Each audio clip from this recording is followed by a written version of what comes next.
So how or when did you first apply for the videography residency? Yeah, so it's kind of a funny story. So Gary announced Empathy on his birthday last year, or yeah, last year. Had a big live stream, announced all of it, and he was like, go check out this video. We made it for Empathy. I was always intrigued with what they were doing. I've been watching Gary for so long. I love the video editing and kind of the skill behind his team has always fascinated me. So I went and watched this video, and while it was a very good video, it was extremely corporate. And I was like, oh, okay, I'm not going to share that, but it's a great video. Like, good job. And then I just had this moment of like, I should make one. So I ended up making a 54-second teaser of Empathy, literally ripped the corporate video off of YouTube and recut it, put my music on it, my own like version of what I envisioned, and tweeted it at him. And luckily, like, I went into his Twitter, Empathy was still pinned because it was like so new and relevant. And I just responded to that. He retweeted it, and it got quite a few views. It was more views than I've ever seen on something I've made. So that was interesting. And Trouty and Nate, who are the co-owners of Empathy, reached out to me, and they were like, we love your video. Do you mind if we post it? And obviously I was like, please take it. Like, I'll give you whatever you want. And they posted it, and that was a very exciting couple days.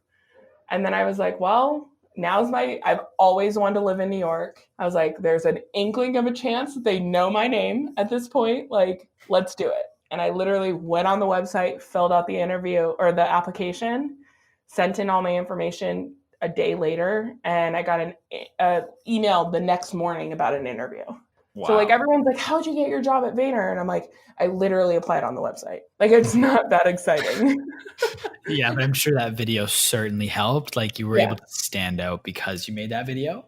I've talked to Justin, the guy that hired me, and he actually didn't see the video until the day he interviewed me. So I don't know. So Vayner's application requires that you fill out a bunch of questions, and I poured over those questions, really making sure that like everything was set up. I really wanted my resume and my portfolio to speak for itself. And, in my mind, I was like, oh, it's definitely the video. And then I found out later it wasn't actually the video. So talk to me about that moment where you found out you got the job. I everything in my capacity to not cry. It was insane. So you go through several interviews with several people. And mind you, I'm sitting down on a video chat with people that they were the equivalent to celebrities in my mind.